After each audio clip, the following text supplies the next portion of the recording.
Good afternoon, and welcome to another edition of Unlock the Door Radio, where our motto is question authority, question the establishment. You know, if you look through the Bible, there's a lot of examples of people who have questioned authority and the powers that be.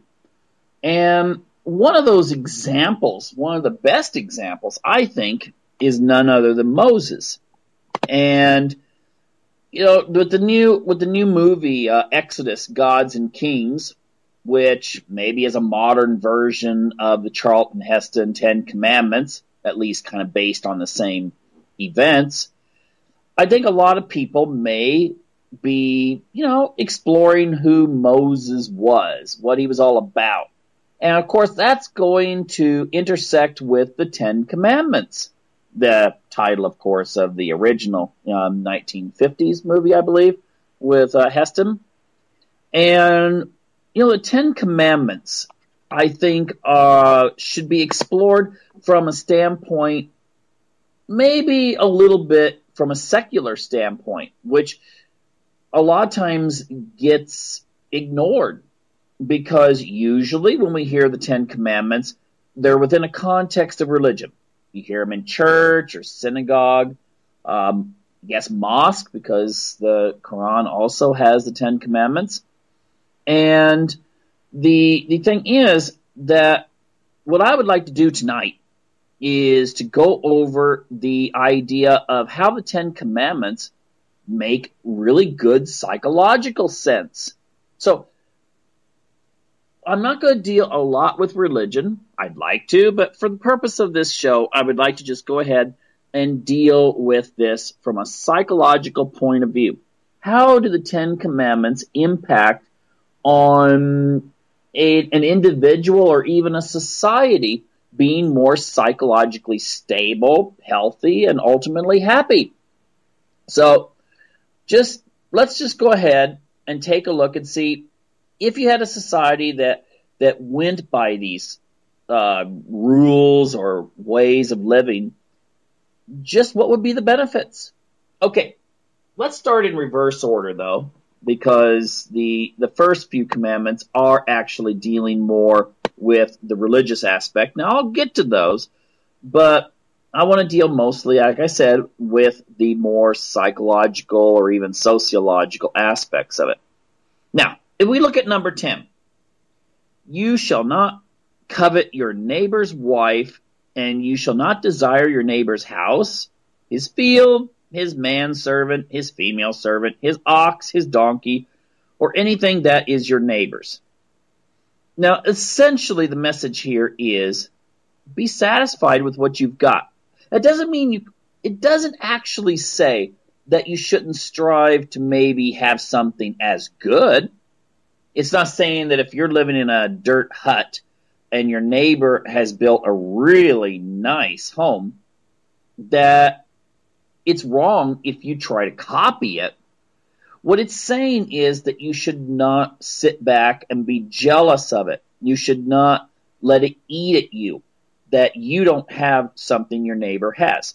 Now, I would actually say that the society that we have today, ultimately, I would say that it is based in many ways on the consumerism that was born.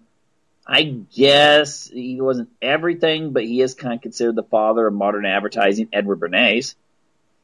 But this consumerism that runs our economy could not survive if it wasn't for breaking that particular commandment. Because what we're told is that we're not good enough. We are told by advertisers that we should strive to have what everyone else has.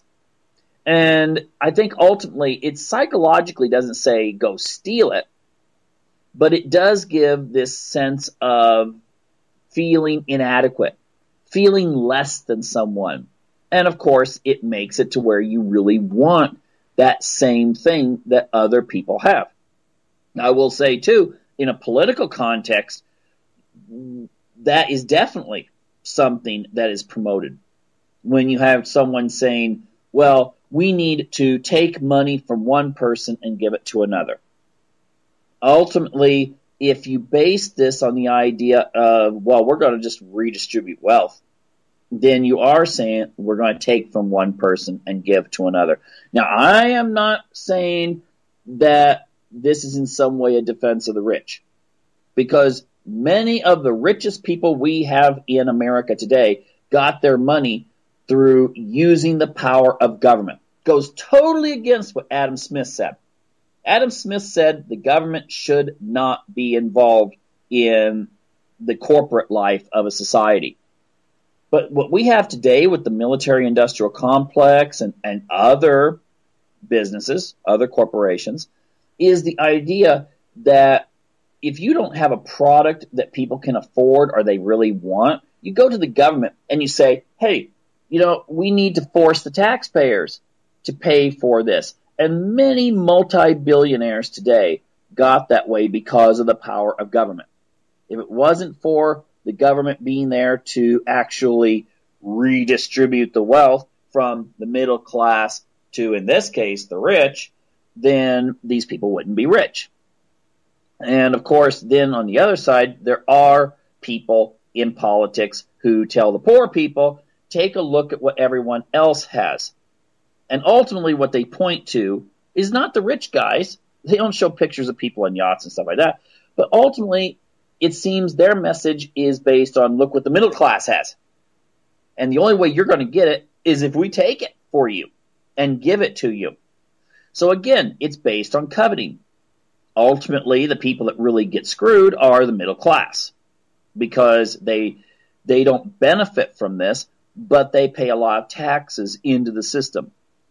And so therefore, this coveting really does hurt the middle class. But in another way that the middle class is hurt through coveting is the idea that the consumerism in modern society is designed, again, to make you feel inadequate. If you're a woman, you're told that your body is not good enough.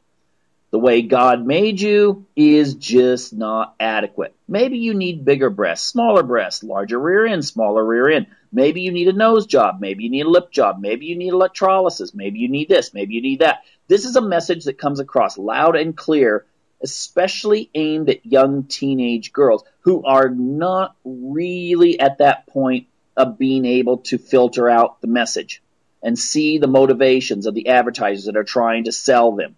And I'll actually say, no, they're not trying to sell you the product. They're trying to sell you. They want your money, okay?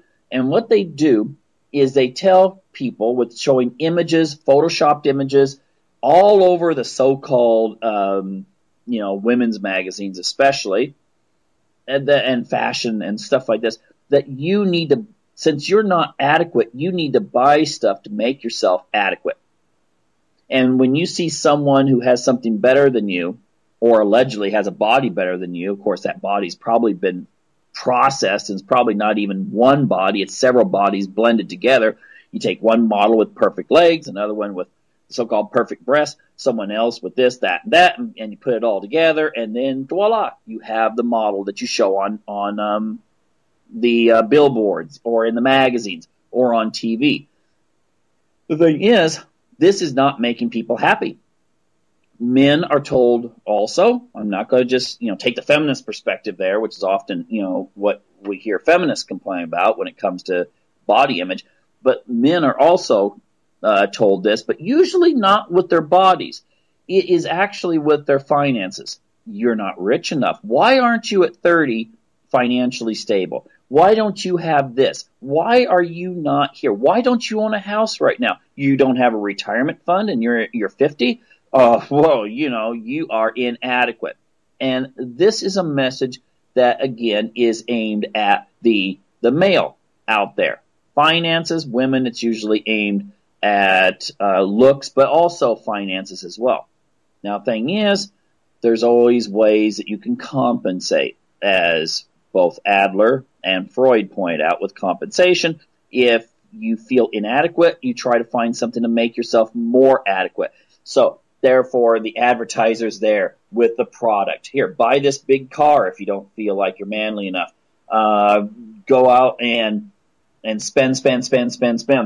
And you know what? If you have to sacrifice such things as family or happiness, then that's okay. There's no price too high to pay in order to fit the plastic image that American society gives you.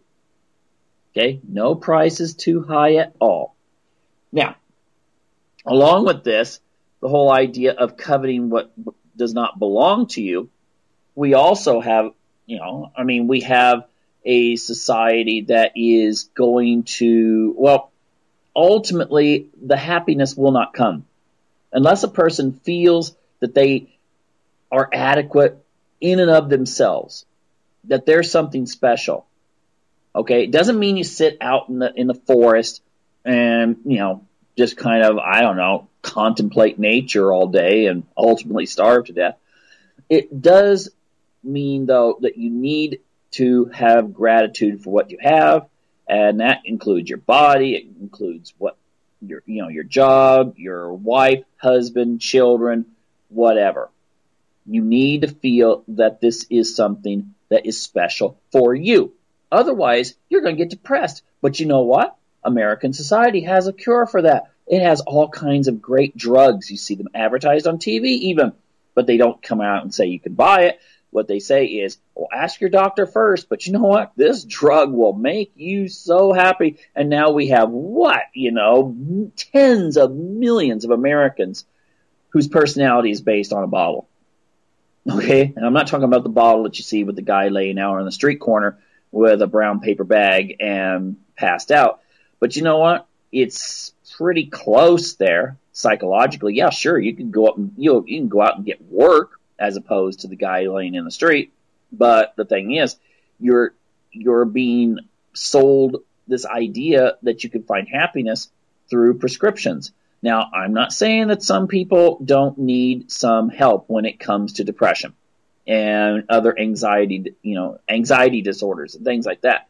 But I will say that it just seems that it's way beyond what one would expect in a society. A higher percentage of people are on. We got boys on various ADHD. A kid acts up a little bit in class, boom, ADHD. Then we got something for him. You know what? Because we don't want our kids to actually fall behind. We don't want Junior to be a failure. So if Junior's not paying attention to Miss Crookshank in first grade, he might be doomed to a lifetime of low-end jobs, and that would not reflect very well on mom and dad, would it? So, therefore, we have to have the perfect kid as presented on TV. All kids are perfect on TV.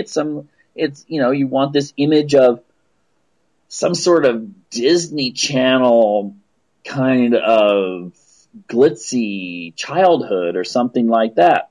The thing is that it's still, you're basing this concept of, I need to have what other people have. I need to be as good as these people. And it's not going to work. But there's people out there that's going to be telling you that they have the solution and it's quick and easy. It's not. It's like if you suddenly, I believe this, if you came up with a drug that would get people to look really in good shape if they took the pill, then I think most Americans would take it. Even if you told them this will give you none of the benefits of exercise. If all it did was keep your body slim, but it would do nothing for your cardiovascular health, they would still take it. In fact, I'll bet you, even if it came out and said this is actually bad for you, they would still take it. And that's a major problem there. And I think ultimately you're going to find that, again, this is rooted in this whole coveting aspect of American society. So maybe if we coveted a little bit less and had a little bit more gratitude, we'd be a happier population and probably get more accomplished, and your kids wouldn't be so filled with anxiety and so forth. Because, TV presents an image, doesn't exist. Okay? Anyway, you shall not bear false witness against your neighbor. Oh my gosh, how would that affect American politics? If I come out with a product, a dish soap, and I say this is the best dish soap ever, and it will clean your dishes beyond anything. In fact, there'll be no germs on your dishes after we're done using this soap. You know what?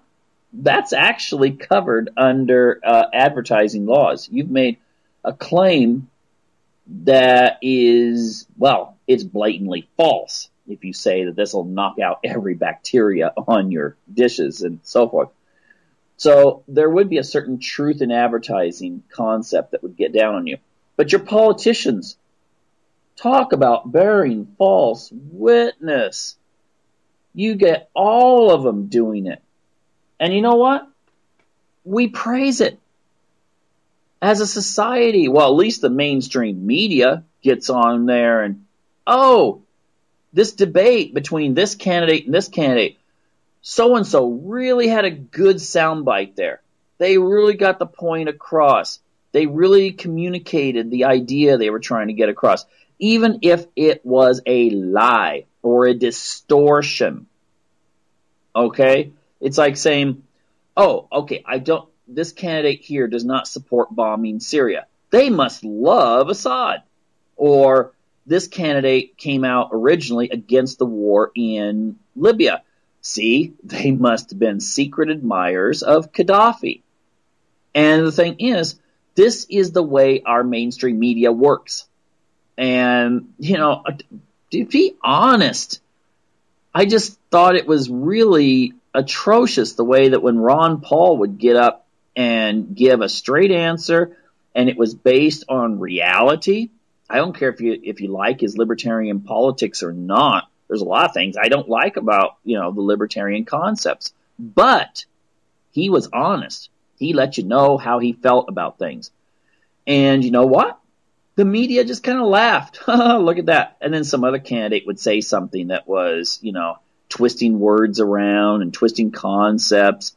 And everyone gets a good laugh and the distortions take place. That is bearing false witness against your neighbor. So, if you got the Democrats lying about the Republicans and the Republicans lying about the Democrats, they're both guilty. They're both guilty of distorting what the person really believes or says. But that seems to be what we want in our politics now. Maybe that's why we have so many psychopaths and sociopaths winning office. And we want something different. But yet at the same time, we sit back and think, wow, that was really cool how he took out that candidate or said this or said that. And, if you feel that way, then fine. Why don't we just do a psychological profile of all the candidates and find who scores highest on the Hare psychopathy test? Because they'll do really good. They'll seduce the public and take you all the way to Armageddon, if that's what you want. So, ultimately, Commandment 9, do not bear false witness against your neighbor. I think our society would benefit if we were a little bit more honest. Number 8, you won't steal. Oh, wow, government again. No stealing. I think it's kind of interesting. If you steal, that you go to jail. But you can have situations where giant corporations can be doing all kinds of unethical things. They can be dealing with finances in such a way that if you did it, if you owned a little taco stand or a kebab stand or something and you broke the law like that, you'd go to jail or you'd have a huge fine by the government. However, if you have a situation in which the giant mega corporations do things that are far worse, and they don't lose a profit. They actually get a profit because the money's taken from the taxpayer and given to them because they're too big to fail. If they fail, then we have this idea that, well, that'll be a big chunk of the American economy. So therefore, let's just go ahead and take some money here and give it to them so they don't fail, no matter what they do. I mean, this doesn't make sense at all. Stealing just because it's legal is still stealing. Okay, taking something, even if you have a law that's passed. I've heard some stuff about some of the items that are kind of hidden in the new budget that was passed recently. And it sounds like the big corporations and banks and stuff really made out big. So, it's legal. I mean, I heard that a lot. We didn't send people to jail in 2008 because of the financial crisis that was caused by speculation and unethical banking practices. People would say, well, they didn't actually break any laws. Okay, well, did they break up one of the 10 Commandments? Maybe they did. Okay, number 7, you shall not commit adultery. Well, ultimately, we can say that the family is a very, very important aspect of society. And, I mean, the one thing I'm a little bothered by is this. In our society, we really do not have as much adultery as I think people really think there is. I think that if you ask the average person who's cheating on their husband or wife, they think, oh, well, everyone is except me. Well, maybe they are too. But ultimately, I think it's because of our media. It's always showing, main characters committing adultery. In fact, if you have a situation where there's a husband and wife and they're having a horrible, marriage depicted in some TV show, especially sitcoms and stuff, and you get this kind of feel like, oh, yeah, well, maybe they should hook up with so-and-so, and you actually start rooting. You start rooting for them to mess around. And that's a very interesting psychological insight when it comes to the way our media operates. We throw the taboos out there, maybe because it's something that's hidden in everyone's hearts that they'd like to cheat, or there's a part of them that is, part of that Freudian id concept of, what would I do? Could I do that? And that appeals to people. However, I'm just wondering what the impact on people's view of marriage is when they're thinking, okay, this person I'm going to get married to, are they going to cheat on me? Or if you start thinking about such things as, well, how many times have they been with someone or something like that? I'm wondering if that just makes people feel like, what, do I really want to commit to this? I just recently heard that the marriage rate and of course the birth rate along with that is at its lowest point ever.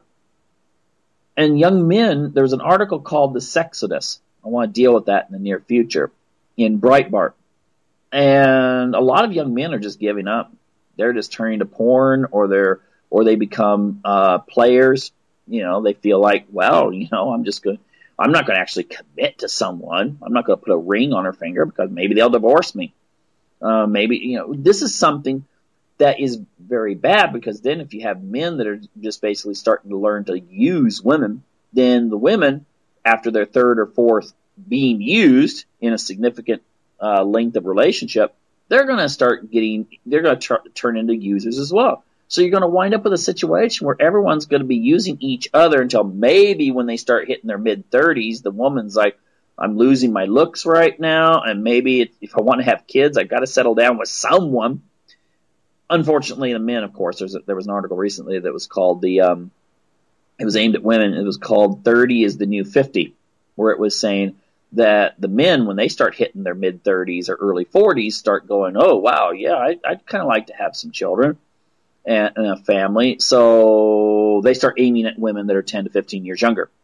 And if you're talking about a situation where all the young women are starting to go, they're starting to look around and the guys are just not interested in marriage, then, the 23-year-old hooks up with the 35-year-old, but his 35-year-old counterpart that he was maybe dating for the last 6 years is left, like, oh, wow, 3, maybe 4 years left of her fertility and no marriage prospect. So, well, I guess there's always sperm banks. But that is, maybe there's something to be said about that adultery and this ethic of just everyone, just treating sex as this recreation, maybe that should be re-examined. I mean, it's not going to build for healthy families, and if you don't have a healthy family base, then you're not going to have a healthy society. Number 6, thou shalt not murder. Well, what do we have to say there when it comes to our foreign policy? Where if some country doesn't want to do what we want them to do, we threaten to bomb them. I mean, we tell our kids if they're on the playground, and they're having a problem, you should talk it out, find a solution, find a compromise, or you tell, well, you're wrong, that settles it. Or we try to teach our kids to act like adults. And yet, if we take a look at what's going on between the United States and Russia, I mean, it's kind of interesting. I looked at this. I happened upon this chart. I don't know who created it. Maybe I think it was supposed to be based on some sort of condom sales and average sizes and so forth. But it was of all things penis sizes around the world. And ironically, Russia and the United States are, well, they didn't come up very high. And if you look at it from a Freudian standpoint, maybe there's something psychosexual involved in the rivalry between the United States and Russia. Got to build some bigger missiles and stuff. I don't know. But the thing is that I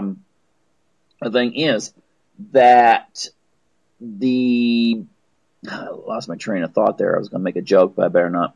Anyway, the thing is that it is Western policy in regards to Syria, Ukraine, and all these other areas.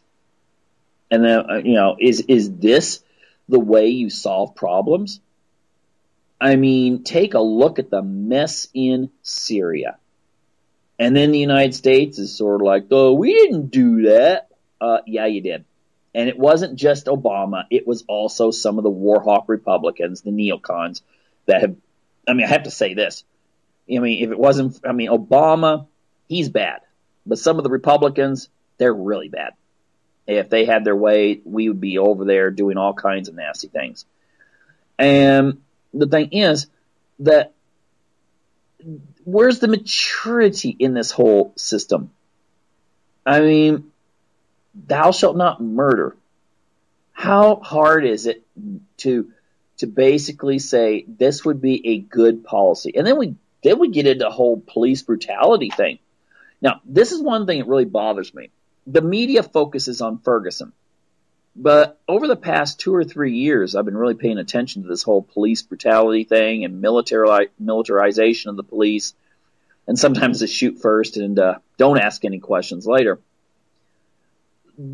There's been many cases where white people, black people, Hispanic people have been, killed. And if you look at the circumstances, it's like, wait a minute, this doesn't make a lot of sense. Why were they killed? They didn't commit that big a crime. Maybe didn't even commit any crime.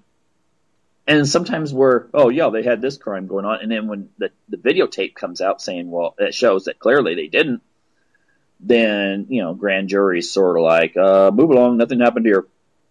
The thing is, many really good cases that could be brought up. And yet the media focuses on Ferguson. And I'm wondering, do they choose something that's going to immediately divide blacks and whites? Do they choose something that is going to result in riots, and then people in the suburbs of all races are looking like, oh my gosh, I'm glad we have those police that look like they just stepped out of 1984 protecting us. See, that's what I'm wondering. And I'm wondering if we have gotten to the point where when the police do something that's questionable, we just accept it. If you're in danger or it's going to save someone's life, yeah, sure, the police need to use lethal force. But when it's situations where they just pull someone over, or they beat someone up for jaywalking, or someone is at a peaceful protest and all of a sudden they're getting their teeth bashed in, this is troublesome, and I think it could be symptomatic of kind of throwing the commandment, thou shalt not murder, out the window.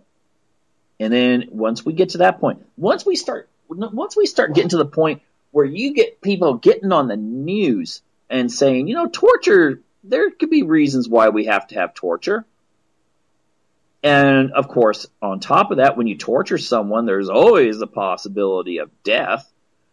Is this something really that we want as part of our society?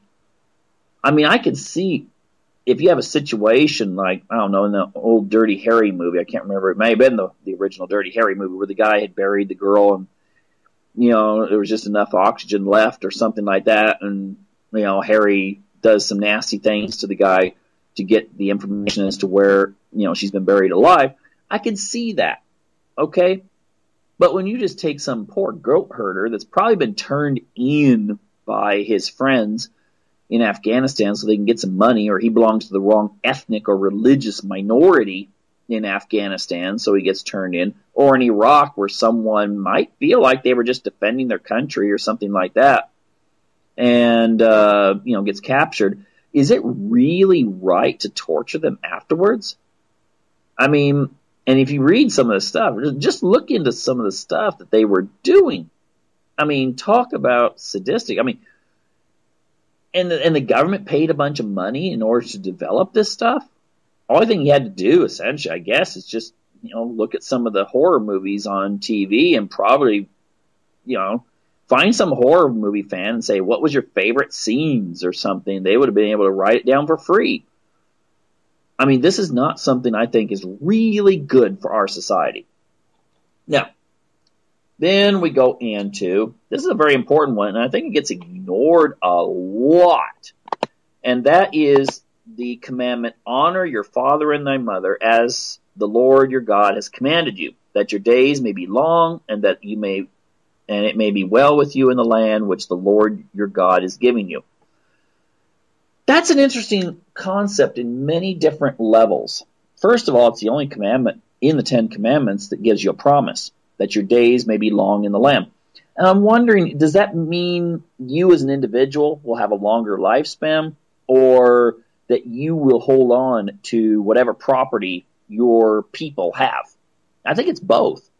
Because first of all, if we have families in which people are connected to one another, in which we respect connection. I saw an article. Get this. I saw an article. I'll come back to that. That said that when Mexican immigrants come to America, they have a very low rate of depression. But then after they have been in the United States one generation, their depression rate goes up to the same as the United States. Now, one of the conclusions in that study was that maybe it's because when they first come to America, they may have 7 or 8 brothers and sisters. And, when you come from a big family, you always have someone you can call on the phone and say, things are just going rough. And one of them is going to understand you. Yeah, maybe you're having financial problems, and one brother's just going to sit there and nag at you like, well, why can't you be more of a success? Another brother might be like, okay, well, I really understand, is very compassionate. And maybe something gets worked out. And the thing is, you're going to have that support system. Durkheim, the famous sociologist, noted that Jewish and Catholic populations, it was like 150, 200 years ago, tended to have low suicide rates. And one of the factors that he brought up was large families that were connected to one another. And I think that's actually quite important. So individually, you may have a situation where if you are part of this network, the extended family, where it's not just, I once, I think I sent my dad a Christmas card a few years ago or something like that, but you actually have a connection between the generations. And even when they are dead, you have a connection to the generations. That's one thing I have a respect for. There's a lot of societies that they have these kinds of holidays like the Day of the Dead and stuff like that. And it's not some sort of, to maybe Northern Protestant society, that is seen as kind of macabre, going out to the graveyard and doing things like that. But the thing is that it reminds people in those societies that their relatives are still there. And so that makes them feel like not just the fact that your life will have purpose even when you're gone, but also it gives you a sense of comfort that maybe mom, dad, grandparents, whatever, are still rooting for you up in heaven to succeed. And maybe you'll get some inspiration from them to succeed. There was in pre-Christian Scandinavia, the Viking era, they would go out and sit on the grave, and they would think that this would give them inspiration from their ancestors, that this was a focal point, where the ancestor's body was buried, and that they could communicate from Valhalla to the individual and give them inspiration on what they should do. Because of course, the ancestor, if they're in a spirit form or in another existence, might have a way of looking and seeing things that the individual cannot see. So that was something that was part of their connection. Now, this deals with kind of the individual, happy, cozy, let's all get together, Christmas holiday type thing. But what about the cultural aspect? Have you noticed that in Western culture, some liberals try to say that is in some way, and this is a very small faction of liberals, I will add, but they usually get a lot of attention, that they seem to make it sound as if you have any regard or admiration or pride in your ancestors. Like, you're really proud of what the Irish Americans did, or you're really proud about what the Swedes did back in the Viking era, or you're proud of the Russian, or that sort of thing. That in some way, that's kind of a form of racism. Unless you say that you're superior to all other people because you happen to come from another country, then how can that be racist? Because ultimately you are part of a family. The family, of course, is part of a community. The community is part of some sort of subculture, whether that's based on ethnicity or religion or so forth.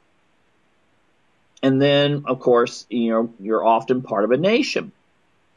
And so it's been part of human history throughout all recorded time for people to keep a record of their genealogy and to keep a connection to their kin and to the extended clan and the extended tribe.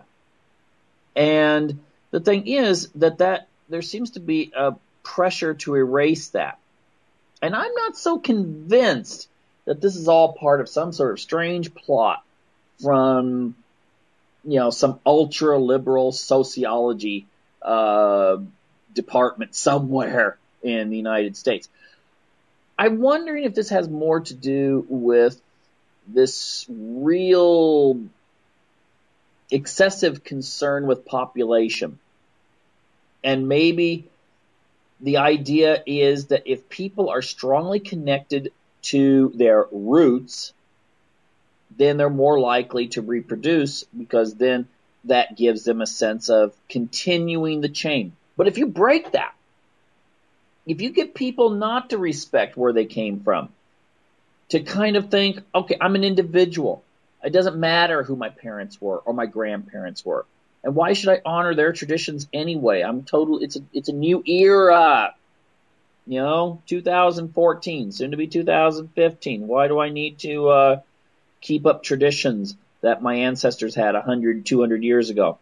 You do that, and that relativizes you in your place in the community. And I don't care what ethnic group, race, religion you are. If you start relativizing your place in the community, you are going to be less likely to see reproduction as a cornerstone of what your life should be. You no longer see it important that you continue the chain, even though you are the result of hundreds or thousands of generations of people who actually succeeded. They made it through plagues and famines and whatever, nasty kings and queens and, religious wars and all this kind of stuff. You're the survivor. You made it. But if you feel that chain doesn't count anymore, then you're going to be way more likely just to think to yourself, I'm just going to have fun while I'm here. And then when I die, I died. Maybe there's a heaven, maybe there's not. But you see, that's the thing. It works very strongly to the advantage of those who want to reduce population to reduce this sense of belonging. Because the more you have this sense of unity and my family means something, then why go the sacrifice of bringing more of you into the world? And I think that's really a shame.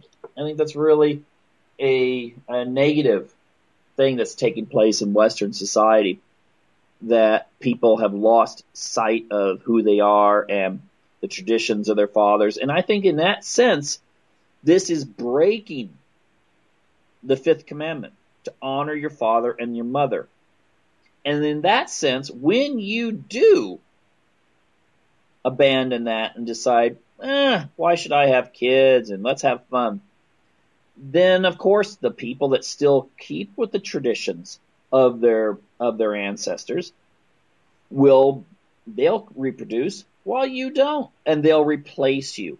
And so maybe it's not so much God's just going to push you out of whatever corner of the neighborhood you're in this world, but you'll be replaced. You can go through some small towns in the Midwest of the United States, and traditionally people have moved from small towns to where there's more opportunity. But traditionally those small towns remained, they kept their population up because there was usually, you might have 4 kids born in a family, and 2 of them moved on to something bigger, or at least they thought bigger, and 2 would stick on the farm or the small, whatever, small businesses or something like that, and they would maintain the character of the town. But what you see nowadays is many of those towns in the Midwest that were founded like 150 years ago by, various groups of people, Scandinavians and Germans and Scotch-Irish and so forth, they're dying. And your population base, it's like going into a retirement community. Because what you still had the kids that wanted to find something different, they moved on, but there was not enough children born in those communities to keep the community going when their siblings would leave. And so therefore, who's going to move to those communities? Okay, there's no reason to. Now, you do see now a trend for a lot of Hispanic people to move into those communities and to reshape them. And that's, Hispanic people believe in, having families and honoring father and mother and all these other traditions I've been talking about. And then you will see as the elderly in these communities die off, they'll be replaced. So instead of names like, last names like Johansson and Johnson and Olson in Scandinavian communities, it'll turn into Martinez and Sanchez and those kinds of names, because those are the people who are having children. And that's just a natural demographic reality. People that have kids, they will maintain their populations. Their culture will survive. Those who don't, won't. That's just normal. The Shakers, they decided, we're going to say that sex and reproduction are wrong. Where on the other hand, you had the Mormons who were like, hey, let's live like they did back in the Bible days and have, husbands could have 2, 3, 4 wives, which would mean then that there were very few single women in those communities, and all women had the opportunity, if they were healthy, to reproduce. And you saw a much faster growth rate. Now, that was hindered to a certain degree because the government would sometimes throw these men in jail which kind of lowers the birth rate if they're in jail. But ultimately, you have lots of Mormons today, and you have no Shakers around anymore. You see the same trend going on in religion when it comes to Protestantism. The more conservative Protestant churches tend to have more kids, and they tend to be younger. And they're filled with a lot of middle-age and young families and so forth in their congregations.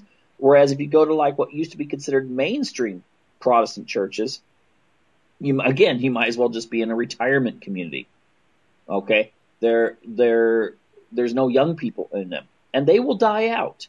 Probably their churches will be bought, and converted by groups that are growing, like maybe more conservative Protestant religions, or Muslims will convert them over to mosque. The thing is that, he who breeds leads, I guess. That's a basic Darwinism. So, anyway, honoring your father and your mother may have a lot to do with the society where it's going today. Now, number 4, I'm not going to spend too much time, but it's honoring the Sabbath day. Now, you got to remember in the old days, oh my gosh, it was considered, you should work 20 hours a day and rest for 4 and do that 7 days a week. That tended to put stress on people. Now, the thing is, nowadays, a lot of people are so scared of losing their jobs that they put in, they skip their vacations. They work on their vacations. They work on weekends. And what's going to happen is this is going to cause a lot of people just to burn out. You need some time to rest. And I actually believe you need some time to rest and reflect on spiritual things. But, when the economy gets bad, people will just figure they don't have time for that, or they'll take 2 jobs and be working 7 days a week because they can't pay their bills. Now, number 3, you should not take the name of God in vain. Oh, wow. Talk about what would happen to a lot of our cable network TV shows if you suddenly didn't do that. Now, even network TV, it seems like there's a lot of stuff where God's name is mocked. But I'll tell you one thing. If there's one thing that maybe if people psychologically, there's some foundational principle that just says, well, you should at least respect God, then maybe that respect filters down a little bit into respecting mom and dad, respecting people who have legitimate authority and so forth. But if you are to the point where you can just mock God and make fun of Jesus and stuff like that, or whatever your deity or whatever, then what you're going to do is it opens up the door for any and all. And I think that can grow into irreverence. And irreverence, when there is no foundational principle, can actually lead to nihilism, where it's like, well, what's the purpose of anything? And no society can survive if a significant number of people are nihilist. Now, let me see. Number 2, you shall not have idols. It says right here, for I, the Lord your God, am a jealous God. Now, the thing is, what are our idols today? Now, true, you got a few kind of weird things like, Bohemia Grove and stuff with the big owl and that sort of thing. But ultimately, we generally in Western society feel like, well, we don't bow down to statues and offer, sacrifices to various deities and so forth. But what do we sacrifice for? What are our idols today? Now, if you define an idol as something that distracts you in your quest for instance, relationship to God or spiritual things or higher ideals, then an idol can be anything. An idol can be an entertainer. And we seem to have a lot of that. We even have names like idol, nowadays. I mean, people worship entertainers. They worship. I hate to say it, but when I've seen, been at the train station and stuff when major teen, or tween singing group is in town. Whether those are individual people like Miley Cyrus, or group, Justin Bieber, or some of the boy bands and stuff. And you will see people with T-shirts actually say, "I worship," and they'll have the name of the group. And the way they act, it's almost like a religious experience when the person comes up on stage and everyone's just, so emotional. But the thing is, that is dangerously close to idol worship. I mean, in the old days, you had the temple priestesses, or you had various priests, or they'd carry in some sort of statue or whatever, and people worship that, or some sort of sacred bull. And I'm not going to go into detail about what some of those groups, did with the sacred bull. But the thing is that these were symbols of idolatry. And it's something that's very much condemned in scriptures, both in the Bible, also in the Quran. In fact, if you read the account of Noah, one of the big sins that the people had been committing is their idol worship. And I think it was Noah was only able to get like 70 or 100 of his followers on the ark who rejected that, and they survived the flood. Well, the thing is that, are we any better if we worship cars? If we worship having a certain brand name on our clothing? If we worship certain political leaders? I'm not going to mention names here. Even if our neocons worship our military. Hey, look, we got the big weapons of mass destruction that we can whoop everyone. We can take on China. We can take on Russia and anyone in between. That is a form of idolatry. And I think we know where that can lead. But I'd like to go into like some religious stuff here. But I will just say this. Psychologically, such materialism does not lead to happiness. Having a cold, worshiping money or celebrities is going to be as fulfilling as sitting there at the base of a cold rock statue and hoping that, praying for something in your life, for that statue to do something for you, is going to have some effect. Now, the thing is that in our modern society, again, we have this kind of cult of materialism. And look at the jewels that people have to show off. And instead of chariots, we have the cars and so forth. And what are we willing to sacrifice for that?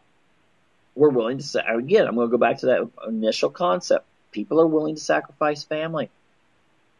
Now some people will say, "No, I've got a family. I've got my son and daughter, and we don't fit into that."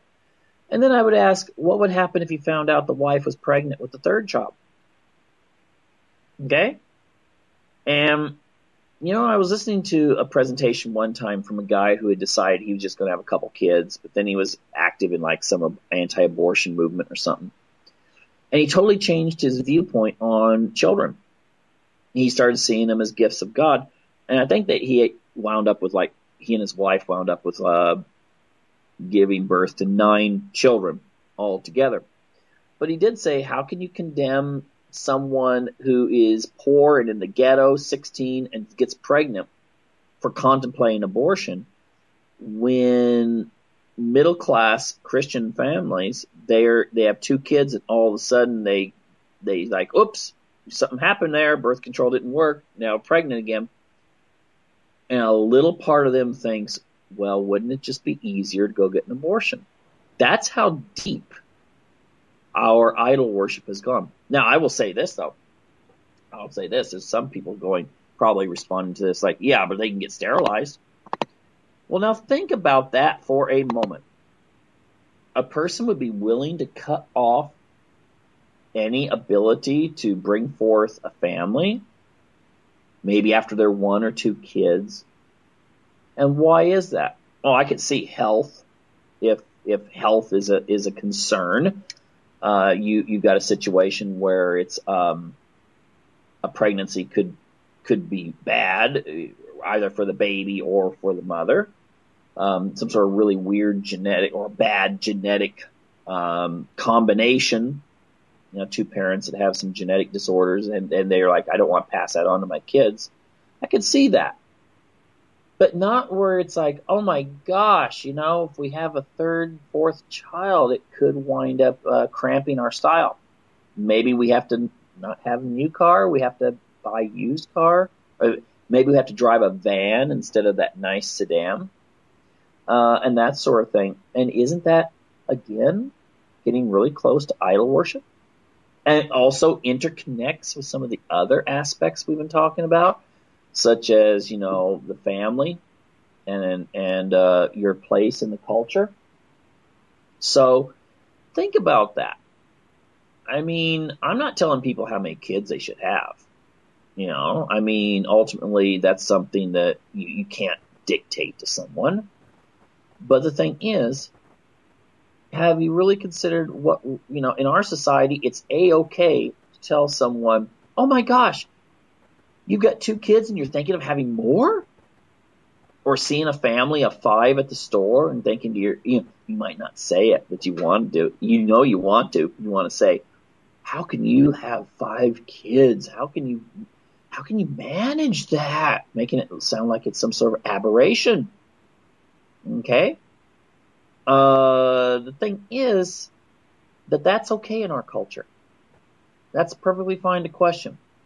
But it's if a person writes a book or does a video or something about why people should consider having more kids, all of a sudden that's like, hey, you don't have any business telling me what to do. Think about where that comes from. Remember Edward Bernays? Remember what he said in Propaganda? Very few of our tastes and manners that we have are something we chose. It is all part of what someone else chose. Okay? So when it comes to our Western society shrinking, I don't think it's necessarily all just because it's economical and people just can't afford to have more kids. They can obviously afford more, but there's part of a cultural norm that has been set that you don't want that. And that norm is often reinforced with, are you going to trade being able to have a nicer home in a nicer neighborhood or or being able to have a new car or go on vacations? Are you going to trade that just to have a 3rd or 4th kid? That is what our society is based on. And ultimately, I think that is essentially connecting to this whole idea of creating an idol or a carved image. Now, finally, the first one, I'm not going to deal with that so much either. You will have no other gods before me. I think that fits in very well with number 2. No other gods. No other distractions. Well, we pride ourselves, on our secular thinking. And at the same time, we kind of, we grab onto other things. Because you know what? I think there is actually a part of the human psychology that needs to grasp onto something. You erase God from it, they'll grasp onto something else. Thank you for tuning in to Unlock the Door Radio, and I encourage you to tune in next week. Thank you.